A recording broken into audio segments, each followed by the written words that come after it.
começando mais um episódio do Essere Tech, o podcast do Essere Group. Eu sou Danilo Stort, gestor de portfólio e hosting deste episódio. E nós estamos aqui hoje para falar sobre um tema muito importante: seca e fogo, como mitigar os estresses do ambiente. E ao meu lado, Bruno Neves, gestor de portfólio da Kimberlite e co-hosting deste episódio. Bruno, por favor, dê as boas-vindas aos nossos ouvintes. Olá, pessoal. Sejam todos muito bem-vindos, né? A gente vai bater um papo aqui hoje bastante interessante, um convidado muito especial. Eu sou o Bruno Neves, faço parte do time da Kimberlite dentro do Essere Group e faço a gestão de portfólio da unidade. Danilo?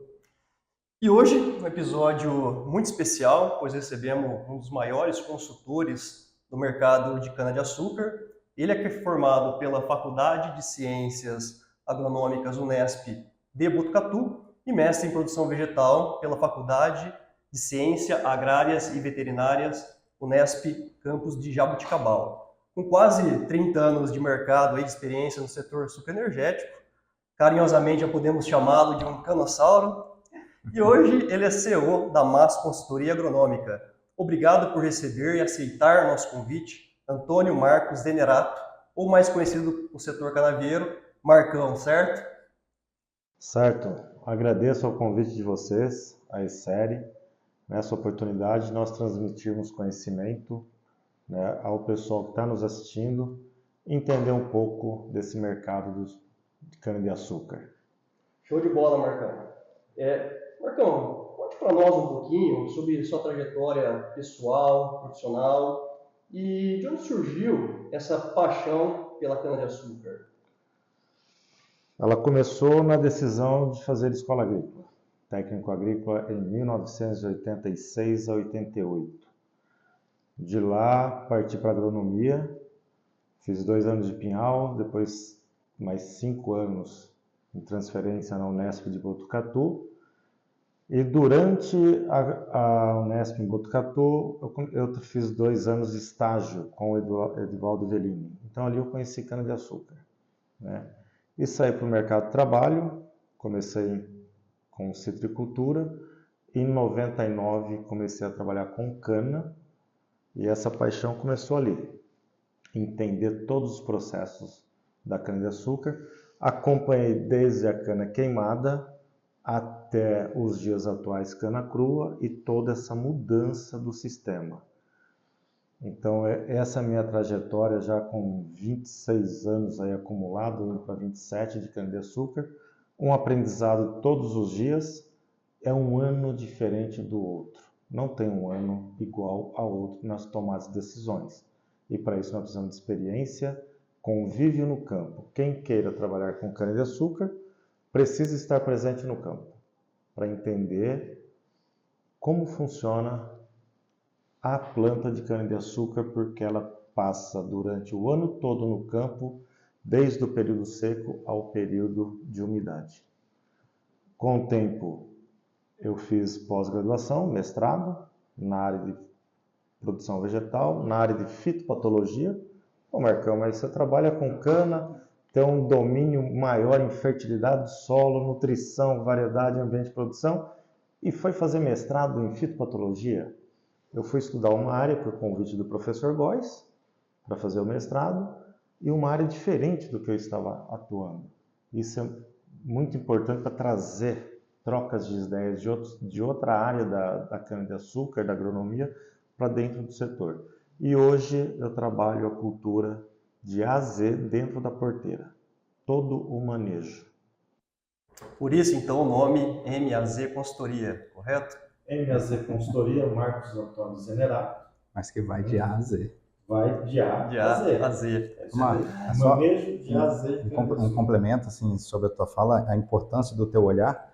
Nós estamos falando de uma cultura, né, uma cultura perene, vamos tratar assim, uma cultura que você precisa ter uma visão holística dentro do processo, né? E conhecer a nutrição é fundamental, mas todos os processos na cultura estão acontecendo de maneira simultânea. Então, a importância de se conhecer, né, ter um trabalho multidisciplinar para se, de fato, no final da cada safra, né, que você já tenha conhecimento pleno para poder conduzir junto com o produtor, né? Fantástico.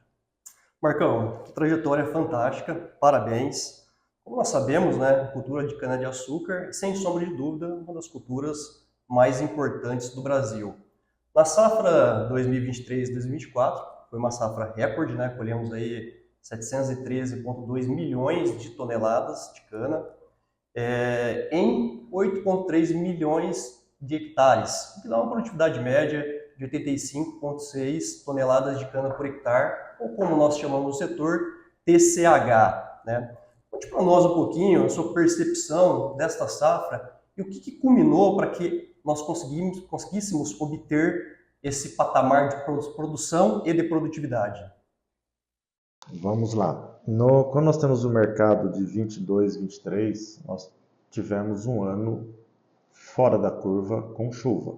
Um ano que nós tivemos temperatura e umidade suficiente para o bom desenvolvimento vegetativo da cana-de-açúcar desde setembro, agosto, setembro, até o período de maio e junho, certo? De 23. Para 23, isso nós temos uma produtividade alta. Então nós tivemos um faturado. Para a produtividade 23, 24, certo? A colheita deste ano, nós tivemos um período de seca durante o período de chuvas, que compreende de novembro e dezembro de 23 para janeiro, fevereiro, março, abril de 24. No período vegetativo, nós perdemos a produção, o TCH, como o TCH. A cana-de-açúcar, dependendo da variedade e manejo de solo, nós podemos acumular até 27, 35 toneladas de cana no mês. Então, nós teremos uma redução de produtividade para este ano.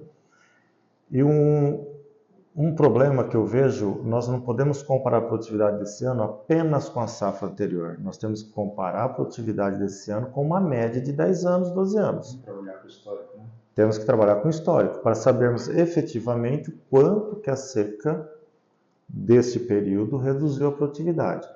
Canas de início de safra perderam menos produtividade, soqueira de início de safra perdeu menos, comparado à cana-planta deste ano, por possuir menos sistema radicular, sofreu mais com produtividade. Então, são as canas que produziram menos, primeiro, segundo corte, né? Que perderam mais em percentual. As de terceiro corte para frente também perderam, mas em percentual menor.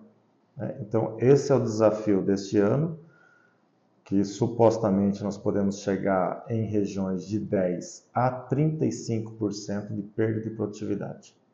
Esse é um desafio gigantesco, né? Porque todo o processo de produção começa em fazer uma boa raiz, né? Quando começa a fazer uma boa raiz, nós precisamos lembrar que em cana-de-açúcar é uma cultura que precisa trabalhar com o ambiente de produção, conhecer o solo a 1 metro de profundidade, superfície de 0 a 40 e uma análise de solo de 80 a 100. Ou pode ser feita uma análise no perfil do solo, para conhecermos lá embaixo. De 80 a 100 nós vamos definir o ambiente de produção, o ambiente A, B, C, D ou E. O A, melhor produtividade, e o E menor. Temos também já um ambiente F, G, mas vamos ficar no A até B, certo? Sabermos se no subsolo nós temos presença de alumínio, um solo ácrico, pouca base de cálcio e magnésio perante argila. Se nós temos um solo ali com problemas de areia, que seria areia quartzosa, os neossolos, que nós temos argila abaixo de 15%, então são produtividades menores. Então, essa base da construção de um perfil de solo com calcário, gesso, óxido, fortalecer as bases, melhorar a pH de solo, pensando em 1 metro de solo, que não é fácil, isso é tempo de construção, nós teremos a chance de mitigar parte dessa seca associado às tecnologias de suco de plantio, corte de soqueira e via folha. E também hoje temos fertilizantes que trazem tecnologia para mitigar a questão de estresse. Tem um ponto muito importante, né, que é fazer o básico bem feito, né? Pegar as premissas básicas de um bom sistema de cultivo e implementar. Isso aí faz parte do desafio, né? Imagino, Marcão, na tua posição quanto um consultor, de fazer que o agricultor entenda, né, o nível de importância e o resultado que se pode obter fazendo as práticas básicas para um bom sistema, né, de cultivo.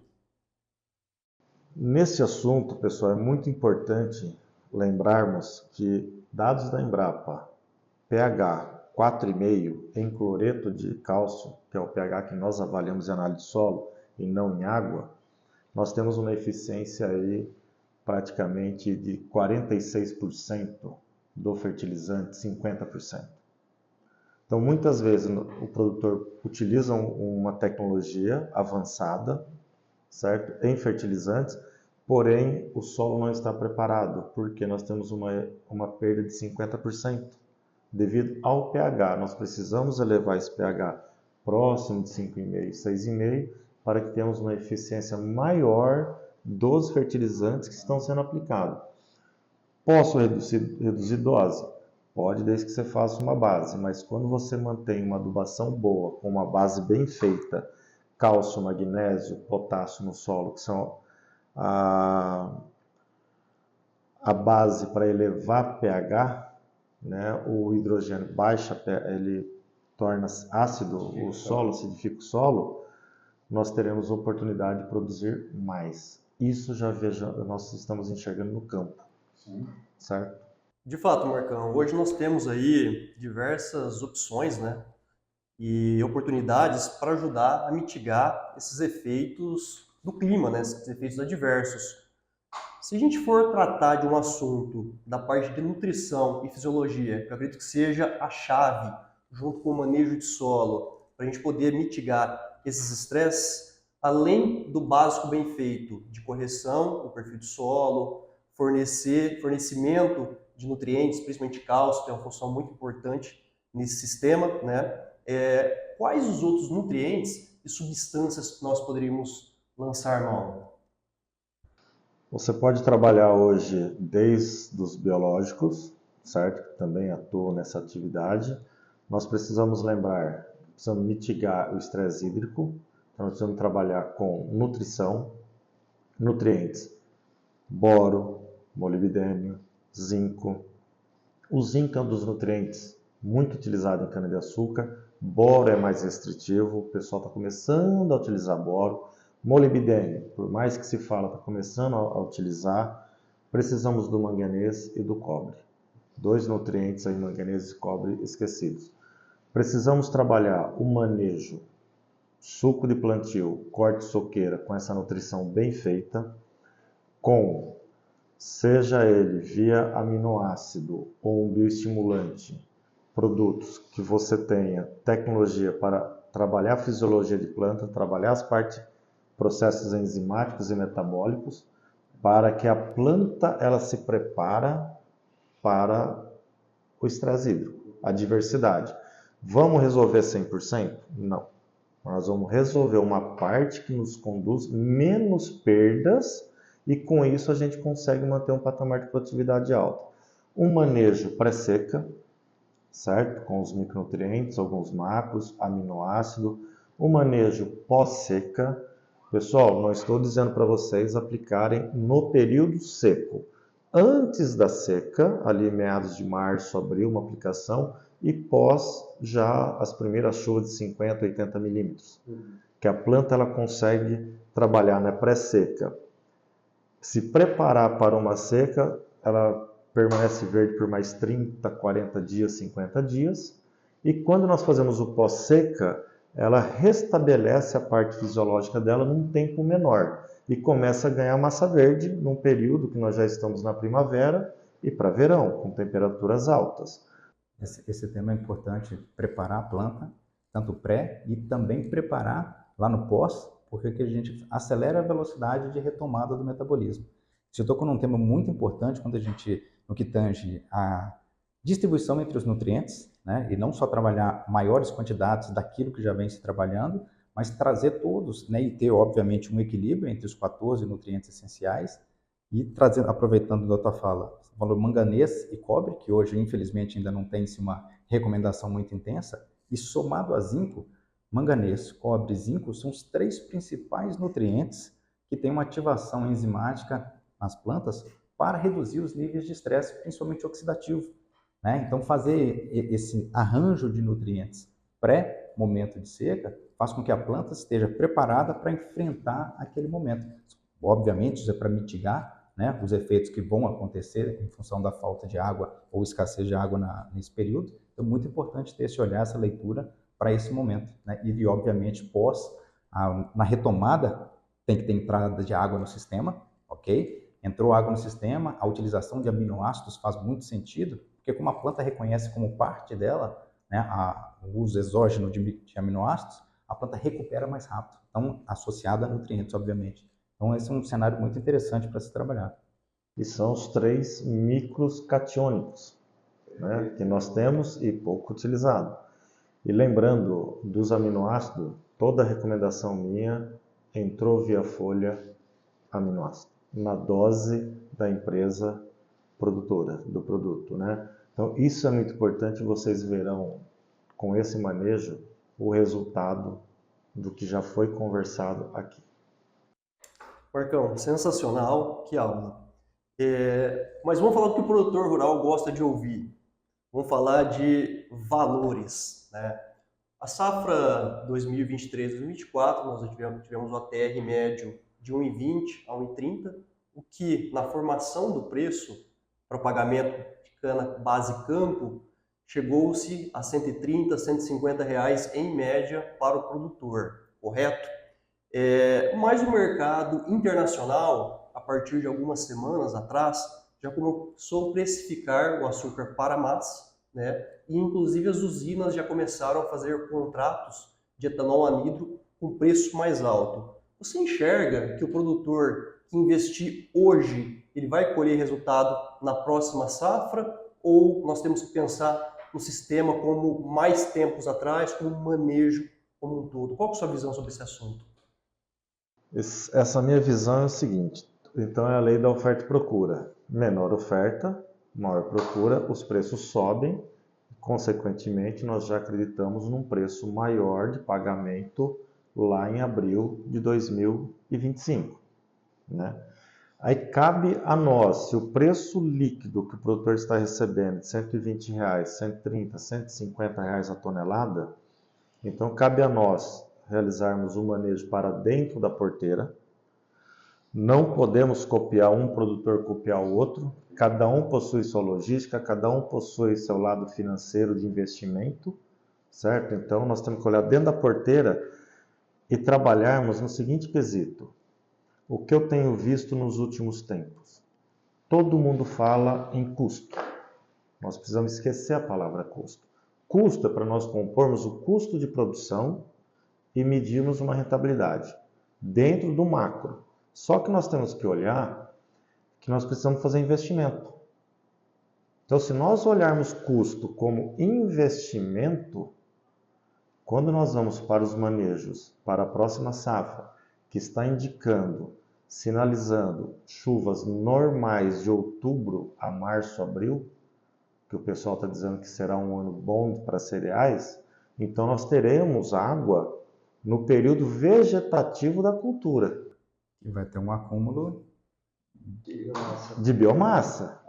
E quando nós olhamos para um trabalho da Biosev, a antiga Biosev, que a Raizen incorporou ela, há 4 anos de manejo com nutrição via folha, em 403 mil hectares aplicados, esses dados são do simpósio de cana-de-açúcar de 2019, eles tiveram um ROI de 4:1.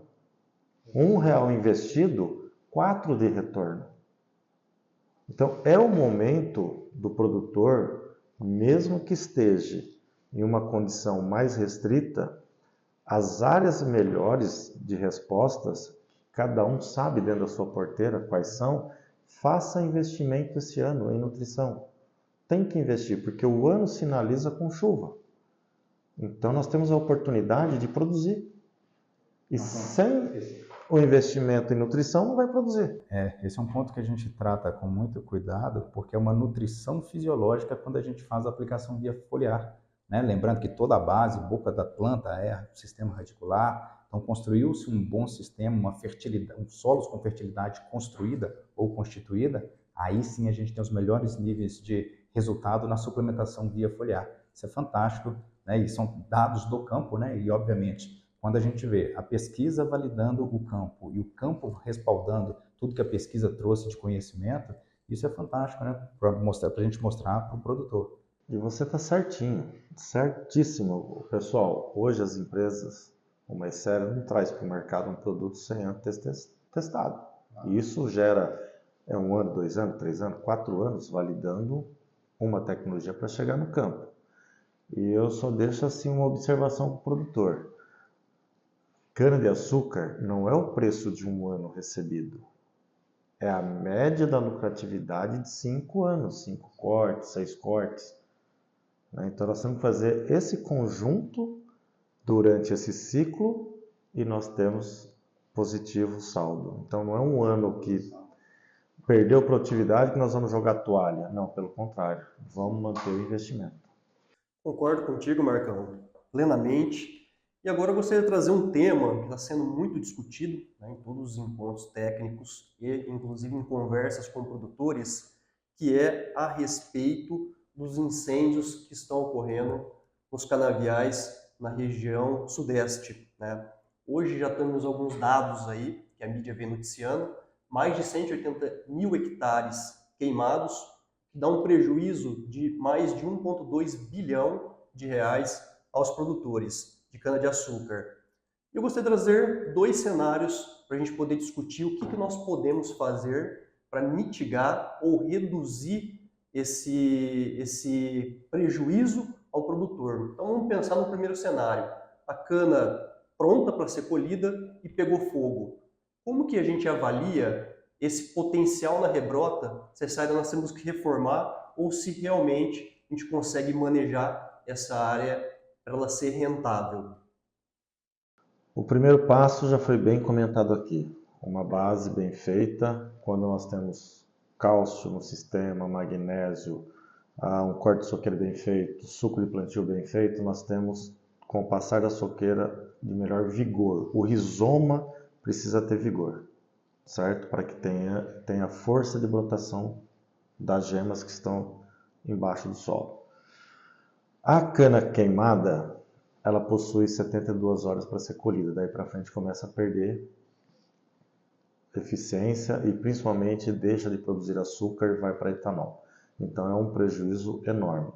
Para o produtor, quanto mais tempo a cana fica no campo, começa a ter problema de soqueira também, qualidade lá na usina.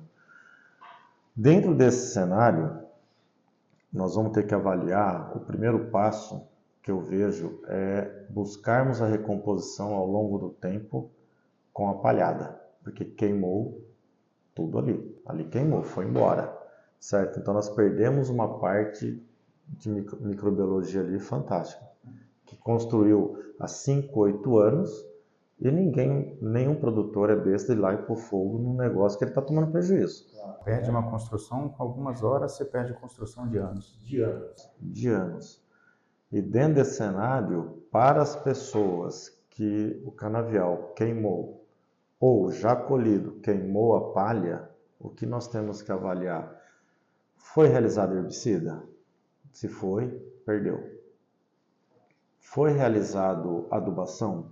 Um NPK? O que nós temos que olhar? O nitrogênio, ele é perdido. Com a caloria, via gases, ele é perdido. Potássio e fósforo, não há perdas. Enxofre.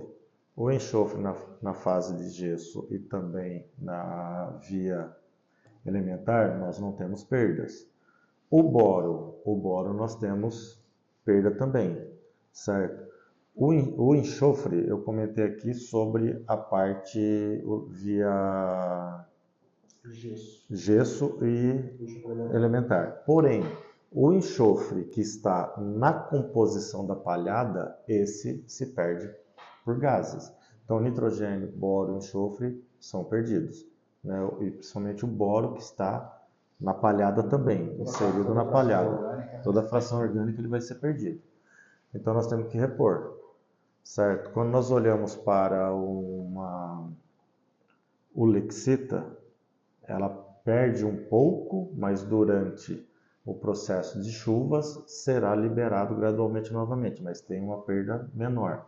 Se o produtor fez um octobarato de boro ou um ácido bórico, com a barra de herbicida, perdeu também, perde tudo, certo? Então, essa recomposição ela deve ser feita dessas perdas. O MAP, na questão do MAP, o nitrogênio é perdido, o fósforo não. Então, aí nós temos que analisar caso a caso.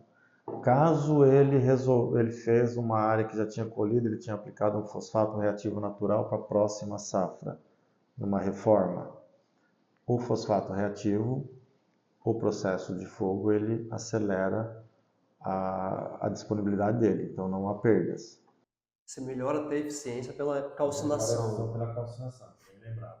Então nós temos esse desafio de olharmos, tomar decisões técnicas. Ou o equilíbrio, ou o nível do desequilíbrio, né, talvez seria o mais adequado. O nível de desequilíbrio ele é alto, porque quando você tira a palhada do sistema, você aumenta pratilencos, nematóide no solo, você tem o aumento da temperatura na superfície do solo. Esse aumento de temperatura é complicado. A diferença, eu não lembro bem certo não, mas a diferença entre palha e o solo nu chega aí de 7 a 12 graus de diferença. Nós temos um problema da rebrota dessa cana com lagartelasmo. Para você ter uma efetividade de controle, nós precisamos fazer aplicações noturnas, certo? Maior incidência de ervas daninhas. Maior incidência, limpou, escarificou muita semente de graminhas, então a população ela vem alta. Um outro fator também, um canavial com um sistema, um manejo ineficaz. Nós temos aqui a situação de uma soqueira fraca. Esse canavial pode ter sido queimado parte da soqueira do rizoma. Certo? Outro detalhe, pessoal, no quebra-lombo, todo mundo deixa uma valeta no quebra-lombo, não faz o nivelado, fica uma valeta. Dentro dessa valeta nós temos muita palha aqui dentro, então essa palha queimou parte também aqui de soqueira. Quanto a cigarrinha e esfenófilos, fiquem de olho e façam manejo se houver necessidade. Tem que ter áreas fenófilos, provavelmente nós vamos ter que manter controle de fenófilos, né? E essa é a condição de uma cana queimada dos prejuízos. O prejuízo é grande, esse é o fato, né? O prejuízo é grande, eu tenho produtores que perderam herbicida, a parte da adubação, que já comentei aqui, e já havia realizado o corte de soqueira. Vai ter que intensificar o manejo e, por consequência, você tem um investimento mais alto para aquele ciclo. Minha segunda pergunta era nesse contexto, né? Então, nós pensamos em uma cana pronta, o que fazer? Então, avaliar essa rebrota, ver como é que vai se desenvolver. A segunda pergunta era a respeito justamente disso daí, uma cana recém-cortada que está brotando, se a gente perderia aí os corretivos, os defensivos e os fertilizantes. Você já respondeu já brilhantemente. E eu gostaria de trazer um dado, Marcão, para o pessoal entender a importância desse conceito de matéria orgânica. Hoje, no mercado de cana-de-açúcar, cerca de 2/3 das áreas estão em ambientes restritivos. Ambiente restritivo, geralmente, solos com uma argila de menor intensidade, argilas mais fracas, né?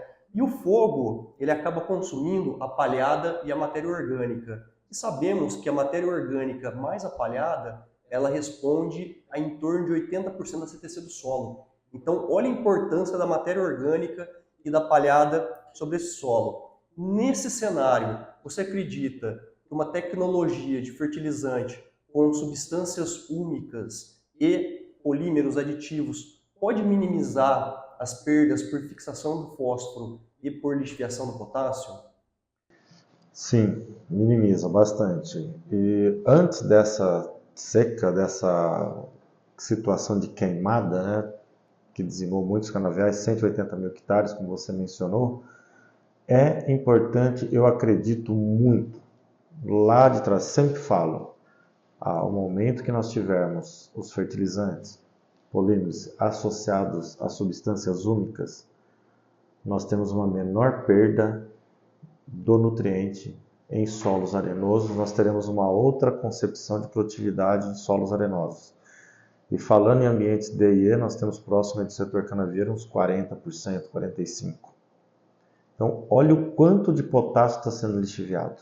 Olha o quanto de nitrogênio está sendo lixiviado. O fósforo, não sei dizer o quanto que ele desce num solo arenoso, mas por ser por difusão, né? Interceptação radicular, desculpem. Difusão.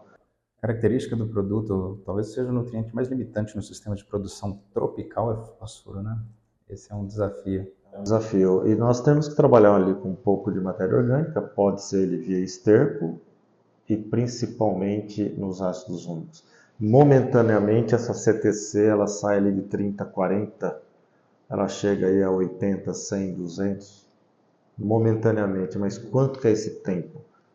Aí fica uma responsabilidade da pesquisa de vocês de ser, olha, com o ácido úmico nós temos aqui uma situação nessa dose, elevação de CTC a 150 por 3, 4, 5, 6 meses. Correto. Né? Olha o benefício disso para um ambiente restritivo. Não, fantástico. Bruno, qual que é a sua percepção sobre esse assunto? O desafio, né, manter o nutriente no equilíbrio, né, produto certo, na hora certa, na dose certa, no lugar certo. O manejo 4C, e aqui nós usamos o termo, não o manejo 4C, mas 5C, que é recomendado pelo consultor certo. Então, ter esse nível de cuidado, né, fazer uma boa amostragem de solo, já começa por aí, né, mandando para um bom laboratório, aproveitando aqui para falar do nosso laboratório, né, o Labor 4.0, um laboratório de ponta com, né, referência, com selo de certificação, que a gente oferece esse serviço para o agricultor, exatamente para que a gente seja mais assertivo na recomendação. Então, conhecer como está o momento ali, o sistema, no momento, seja uma cana queimada ou não queimada, isso é fundamental para a gente poder traçar a nossa estratégia. E, obviamente, a gente, né, nós como um grupo inovador, nós desenvolvemos tecnologias que nos permitem embarcar vários acessos, várias tecnologias em um mesmo produto para poder mitigar uma série de efeitos e trazer os nutrientes em equilíbrio. Então, esse cenário assim, do conhecimento é um ponto importante que nos permite, né, Danilo, gerar novas tecnologias e trazer para o mercado, trazer para o agricultor novas soluções, novas possibilidades de aplicação daqueles nutrientes que já existem, com tecnologias que melhoram desde a aplicabilidade do produto, a tecnologia que melhora a entrega do nutriente para a planta, né, adubar via solo. Acho que esse é o termo mais adequado que a gente deveria utilizar, né, mas a adubação é para a cultura, não para o solo. Nós temos que ter equilíbrio no sistema, mas com fornecimento para a cultura de interesse econômico, aqui no caso a gente falando da cana. Então, trazer conhecimento, embarcar conhecimento, tecnologia em produto, para mim esse é o caminho da gente ter, né, mais sucesso aí na produção.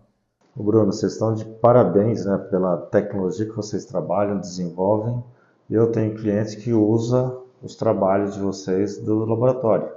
Sim. Né, eles usam e estão felizes, contentes, e eu fico muito feliz em ver empresas desenvolvendo produtos para ambientes de produção restritivos, né? E esse é um sonho meu de consumo aí, tá no campo aí com os ácidos úmicos. Sim.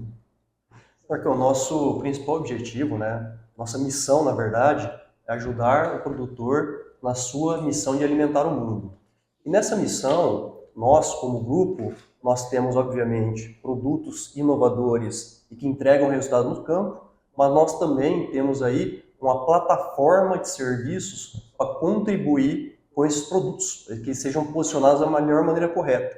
Então, o Bruno comentou sobre o Labor 4.0, nós temos também um aplicativo chamado SAD, que é um Smart Agronomic Decision, ou em português, né, Decisão Agronômica Inteligente, que nós colocamos o resultado de uma análise de solo, ele gera uma recomendação, e a recomendação, ela parte das práticas corretivas, como você trouxe no início desse episódio, né? E por último, e não menos importante, nós temos aí o Vanguard Team, que é um grupo de consultores que ajuda a gente no desenvolvimento de novos produtos, novas soluções e também nas validações regionais para que esse produto ele possa ter o melhor posicionamento naquela cultura, na determinada região. Então, são todos aí aplicações que nós temos, né, para que os nossos produtos possam ter a melhor performance possível. Isso é fundamental, né? A gente ter todo o processo, o desenvolvimento, o conhecimento, a validação, ela faz parte da nossa rotina, faz parte do nosso processo, mas não só uma validação interna, é uma validação externa também, por quê? Condição local, a condição edafoclimática, ela faz toda a diferença. O sistema de produção, o ambiente de produção, cada local, mudanças de cultivares, né? É um outro cenário também muito importante, a gente tem que ter esse racional de que culturas diferentes ou a mesma cultura, quando eu olho para variedade, se tornam processos totalmente distintos. Estou falando em cana, mas qual variedade? Todas as culturas e cana, você lembrou bem, Bruno? Cana é uma variabilidade de variedades que nós temos a seguinte condição, 9 caselas, né, do Marcus Landel, do IAC. Ambiente restritivo, ambiente favorável, médio restritivo. 3. E mais 3 colunas, início, meio e final de safra. O terceiro eixo da matriz. O terceiro eixo da matriz. E lembrando que, quando nós olhamos as variedades e a curva de absorção de nutriente, extração do solo, na mesma produtividade, nós temos variedade com comportamento totalmente diferente, né, de um nutriente para o outro. Sim, o mercado de cana-de-açúcar ele é um mercado muito desafiador, né? E um mercado que necessita de mais pesquisa e desenvolvimento. Por isso que nós temos muito orgulho de estar sediado em uma região produtora de cana-de-açúcar, o Noroeste Paulista, e nessa região nós pesquisamos tecnologias justamente para atender essa cultura. Então, nós temos aí uma missão de expandir tecnologias, expandir conhecimento no mercado de cana-de-açúcar, e esse é um grande desafio, né, Marcos? É um desafio, Danilo. Desafio para vocês e desafio para nós como consultores, porque são 26 para 27 anos de mercado, ainda para 30 anos. E tem dia que lá no campo nós temos que somar o conhecimento, experiência e tomar uma decisão. Não tem uma receita de bolo para todos os problemas. Então, o conhecimento gera a solução e principalmente as empresas, né, vocês em desenvolvimento com pesquisa, você falou dos campos, né? Então, são redes de protocolos que traz uma média de variabilidade de região e climática que torna possível aí o uso aqui no dia a dia e entrega de resultado.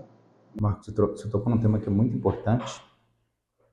É a nossa sombra na lavoura que vai fazer o grande diferencial.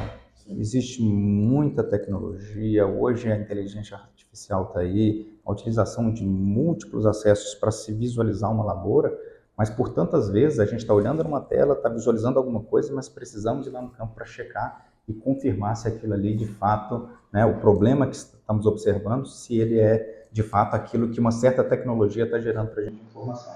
Ô Bruno, eu posso estar errado, mas a inteligência artificial ela é bem-vinda, vai nos nortear assim, de uma forma fantástica. Ele vai dar um norte. A hora que ele fala ali, ó, o problema está aqui. Aí você tem que tomar decisão lá no campo. Aí a experiência junto com a inteligência artificial, cara, vai ser fantástico isso aí no futuro em resposta à produtividade. O conhecimento ele gera oportunidades, né? Então e a partir disso traçamos planos de ação para solucionar esses problemas que estão lá no campo. Porque assim, o desafio de cultivar, ele é contínuo. Ele a cada safra e a cada ciclo de cultivo tem-se uma demanda, tem-se um desafio diferente. Se você pegar no histórico, por exemplo, climático, né? A IAC tem uns levantamentos aí dos últimos 100 anos, não tem nenhum ano igual ao outro. Ele pode ser até semelhante, próximo, um pouquinho parecido, mas eles não são iguais. Não são iguais e lembrar de uma coisa, né? Os desafios da agricultura. Hoje, nos tempos para cá, nós temos chuvas. com durabilidade de uma semana, 15 dias, que são aquelas invernadas que os antigos falavam há 20 anos, 10 anos para trás, que ainda tinha. Então, essas invernadas, né? E hoje nós não temos mais. Nós temos aí, às vezes, chuvas torrenciais de 40, 50, 80 milímetros e ela passa por um tempo. Então, nós temos que saber armazenar essa água na propriedade, que são as curvas de níveis, curvas passantes, né? Terraço passante em cana-de-açúcar. Por isso que nós não enxergamos mais enchentes nos rios, porque a água está ficando na propriedade, está descendo no subsolo, e pensarmos que nós temos hoje períodos de veranicos maiores. Então nós temos que ter, junto com a inteligência artificial, junto com toda a pesquisa da ECL, trabalhar no conceito da mitigação do estresse por déficit hídrico. Esse é um desafio para nós durante esse processo da caminhada aí para manter produtividade e subir produtividade, aumentar. Quando entra nesse tema temperatura, umidade, e aí tem um terceiro ponto que entra que é a luminosidade. A luminosidade. Né? Então, para a gente equilibrar esses 3 pontos, isso é um desafio muito grande, porque tem que chover. Quando está chovendo, diminui a luminosidade. Diminui a luminosidade, sabemos que reduz fotossíntese, o acúmulo de massa vai diminuir. Né? Então a gente tem que ir equilibrando, tem que lançar um monte de tecnologias. Né? Nós lançamos agora recente uma tecnologia que é o KBT Redox, por exemplo, para exatamente mitigar alguns efeitos de estresse climático. Só que a gente vê que climático ligado à temperatura, né? Só que temperatura está ligada à umidade. Então essa casadinha tem que ter um cuidado muito grande para poder trabalhar, tornar a planta mais ávida, uma planta um ambiente melhor para a planta conseguir passar por aquele momento de estresse. Então, assim, tem que olhar, ir na ciência, vir na academia, checar o que eu posso utilizar, aumentar a atividade de algumas enzimas, por exemplo, SOD, POD, catalase, que estão envolvidas com redução do estresse oxidativo em planta, aumentar os níveis endógenos de produção de prolina, né? Mas, ao mesmo tempo, equilibrar com os hormônios ou com os aminoácidos precursores de alguns hormônios das plantas, mas ao mesmo tempo tem que estar amarrado com uma base nutricional, porque carbono, hidrogênio e oxigênio, então aí CO2 e água, mediado por luz do sol. 90%, 95% da planta é construído dessa forma. Agora os outros 5% são construídos por todos os outros 14 nutrientes essenciais. Enfim, então assim, o desafio ele é gigantesco quando a gente pensa em agricultura, né? Você veja que o desafio é o dia para a noite, né? Chuva diminui a luminosidade. Opa, veio estresse hídrico, tirou a chuva e possui luminosidade. Então esse é o desafio. Tendência de aumento de temperatura. E aumento de temperatura. Aí é um ciclo de retroalimentação. Aí tem que voltar lá na base, construir raiz para construir planta. Né? Bom, de maneira bastante resumida, então, estresse climático é uma rotina para as plantas, não é uma exceção, correto? Correto. Imagina se as plantas possuírem sistema nervoso. Bom, Marcão, acho que excelente as contribuições, tanto sua quanto do Bruno. Como tudo que é bom dura pouco, né? Nós vamos chegando ao fim desse episódio. Bruno, gostaria que você fizesse suas considerações finais a respeito de tudo que nós discutimos aqui hoje. Perfeito. Bom, primeiro, Marcão, muito obrigado. É uma grande aula aqui para a gente de um tema, de uma cultura que nós somos referência no mundo, né? Na produção de cana, mas obviamente olhando para os produtos que podem ser originários a partir da cana. Esse é um cenário que cada vez mais nós temos que discutir, colocar na mesa para trazer um olhar não só para o Brasil, mas para todo o mundo, né? Porque nós somos referência em uma produção de energia limpa, isso é fantástico. Então a gente está aqui disponível para poder trazer mais informações e ao mesmo tempo, né, gostaríamos de mais informações suas também, porque o nosso trabalho é desenvolver, produzir e comercializar produtos, mas que solucionem algum problema. Né? Então fazer esse bate-papo, ter essa leitura, né, a clareza, a experiência que você tem sobre o tema e a gente fazer essa discussão aqui nos ajuda muito a poder evoluir, né, e ajudar o agricultor, né, na sua missão de alimentar o mundo, ou de abastecer o mundo também, né, vamos falar assim. Então, Marcão, muito bom, assim, o teu olhar, o teu conhecimento, essa sensibilidade para essa visão macro, holística no processo de produção. Não estamos só olhando para um tema que seria a base aqui da nutrição, mas sim todo o processo de produção. Assim, muito enriquecedora a conversa. Muito obrigado. Que bacana, Bruno. Marcão, muito obrigado aí pelas contribuições, pelos ensinamentos. Gostaria também de ouvir suas considerações finais, também deixar os seus contatos, Instagram, LinkedIn, suas redes sociais, para que possamos lhe acompanhar no dia a dia. Eu agradeço, Danilo, Bruno, a Essere, a oportunidade de nós discutirmos um assunto, um pequeno assunto, né, dentro do universo canavieiro. Minhas redes sociais, Instagram, maz.consultoria agronômica. No LinkedIn também segue com a mesma consideração. E eu agradeço aqui a vocês a oportunidade e uma mensagem que eu passo ao produtor de cana-de-açúcar. Nós não temos custos, nós temos investimento que nos fornece rentabilidade, retorno. Então, a partir do momento que nós olhamos para investimento ao invés de apenas custo, que o investimento você tem que saber medir ele, que ele não pode ser extrapolado, nós começamos a pensar no que a tecnologia oferece de retorno de capital. A MAZ Consultoria está à disposição de todos. Se vocês tiverem dúvidas, podem entrar em contato conosco. Um grande abraço. É isso aí. Que episódio incrível. Muitas dicas, muitas informações para quem nos acompanhou aí, né, até agora. Estamos transmitindo pelo Spotify, mas também pelo YouTube. Quem quiser ver esse episódio em vídeo, corra no YouTube. Peço para que deixem seu like, comentem, que a gente vai responder as perguntas, né, com maior satisfação. E também compartilhe esse episódio para o maior número de pessoas possível para chegar a esse conhecimento. Marcão, eu gostaria de lhe agradecer mais uma vez, né, pela disponibilidade, primeiramente, e em nome do Essere Group, parabenizá-lo pela sua trajetória, por todo esse sucesso que você vem construindo com a MAZ Consultoria, e dizer que o setor canavieiro ele precisa de crescer em produtividade, mas também em rentabilidade e sustentabilidade. Por isso é muito importante que nós tenhamos consultores como você, que tem essa responsabilidade no posicionamento e que, com certeza, vai levar, como você disse, né, não um produto que vai onerar o custo de produção, mas sim servir como um investimento que vai rentabilizar o produtor, tá? E, pessoal, gostaria de agradecer quem nos acompanhou até agora, né?